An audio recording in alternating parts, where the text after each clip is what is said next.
الحمد للہ وحدہ والصلاة والسلام علی من لا نبی بعدہ، اما بعد۔ بہت ہی ادب کے ساتھ کیو ٹی وی دیکھنے والے تمام ہی ناظرین کو پوری دنیا میں جہاں جہاں اس وقت کی پروگرام دیکھا جا رہا ہے، آئیے اپنی اصلاح کریں۔ السلام علیکم ورحمۃ اللہ۔ میرا آپ کے ساتھ رمضان المبارک کے دوران یہ پہلا اتفاق ہے کہ براہ راست آپ سے گفتگو کر رہا ہوں۔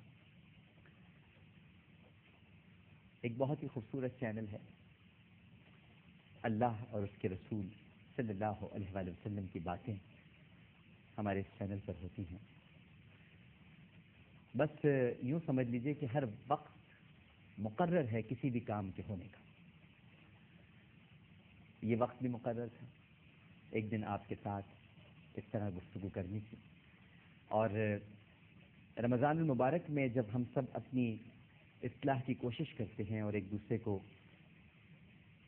یہ پیغام بھی دیتے ہیں، توقع بھی رکھتے ہیں، اور ساتھ ساتھ امر بالمعروف اور نہی عن المنکر کے لیے تیار بھی رہتے ہیں، تو میں نے سوچا کہ کیوں نہ ہم ایک ایسا پروگرام یکم رمضان المبارک سے چاند رات تک کیو ٹیلی ویژن کے ناظرین کے لیے کریں، جہاں اصلاح کی باتیں ہیں۔ کچھ میں اپنی اصلاح کر لوں، کچھ آپ میری باتیں سماعت فرما لیں، اور ہم سب مل کر ایک دوسرے کی باتوں سے متاثر ہو کر اپنے اندر جو تھوڑی بہت کمیاں ہیں، وہ کمیاں نہیں ناظرین کرام، اللہ سبحانہ و تعالیٰ تو اپنی کسی تخلیق کو نامکمل بناتے ہی نہیں ہے، اس کی تو ہر تخلیق بے نظیر ہے۔ اس نے تو سب کو احسن تقویم کی منزل پر اور اس روشنی سے پیدا کیا ہے، اور جو احسن تقویم میں نہیں ہے وہ اسفل سافلین کی گھاٹیوں میں ہے۔ لیکن پھر بھی ہمیں ایک دوسرے کی اصلاح کرتے رہنا چاہیے۔ مومن وہی ہے، مسلمان وہی ہے، اور ایک سچا عاشق رسول صلی اللہ علیہ وآلہ وسلم بھی وہی ہے جو اپنے مسلمان بھائی کی اصلاح کرے۔ میں ایک واقعہ پڑھ رہا تھا، اور حضرت مطارف ابن شخیر ایک بہت بڑے بزرگ گزرے ہیں، اور بزرگوں کی کیا باتیں ہیں رحمہ اللہ تعالی۔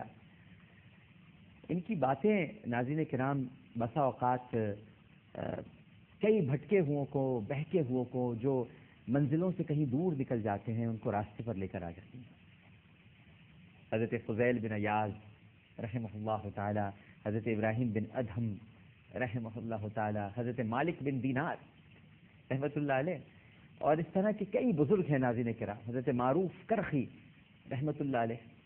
ان کے بزرگوں کے جب ہم واقعات پڑھتے ہیں تو جو دل پر کبھی کبھی ایک بوجھ سا ہو جاتا ہے دنیا پرستی کا، لوگوں کے ساتھ تعلقات نبھاتے نبھاتے دنیا کے اندر مست ہو جانے کا، وہ تصور ٹوٹ جاتا ہے، بکھر جاتا ہے جب ہم ان کی باتیں کرتے ہیں۔ تو میں کر رہا تھا کہ حضرت مطارف ابن شخیر، ہم پروگرام میں آپ کی کالز بھی لیں گے، آپ کوئی بات اگر مجھ سے کرنا چاہتے ہیں اور واقعہ سننے کے بعد کوئی بات مجھ سے کہنا چاہتے ہیں، شاید میں اپنی اصلاح کر سکوں اور شاید کسی پر اس کا اثر ہو جائے۔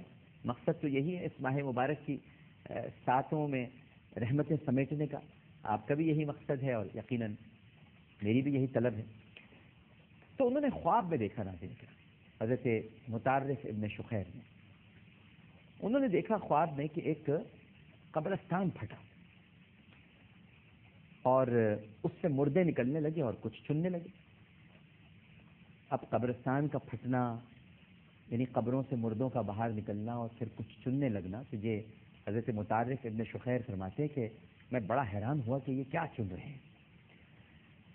میں نے دیکھا کہ ایک آدمی اپنی قبر سے نکلا اور ایک قبرستان کے پاس ہی ایک درخت تھا، اور وہ وہاں جا کر ٹیک لگا کر بیٹھ گیا۔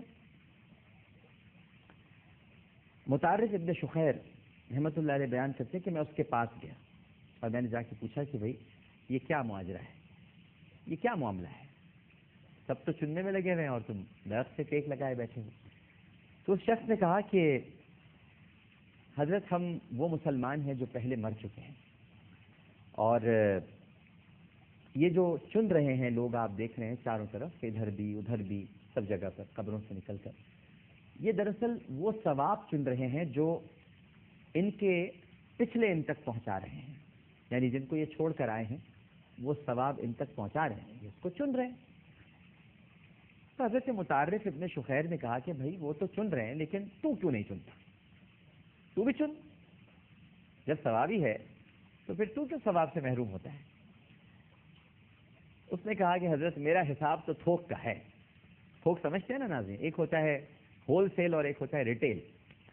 تو جو ہمارے تاجر حضرات ہیں وہ زیادہ بخوبی سمجھیں گے کہ تھوک کا حساب جو ہے وہ ہول سیل ہے، ریٹیل تو پھر آپ کو پرائس طے کر کے ہی ملتا ہے، اور جو ہول سیل ہوتا ہے وہ پھر بہت ساری چیزیں بلک میں مل جاتی ہیں۔ تو اس نے کہا کہ یہ تو تھوک کا ہے بھائی، میرا جو معاملہ ہے۔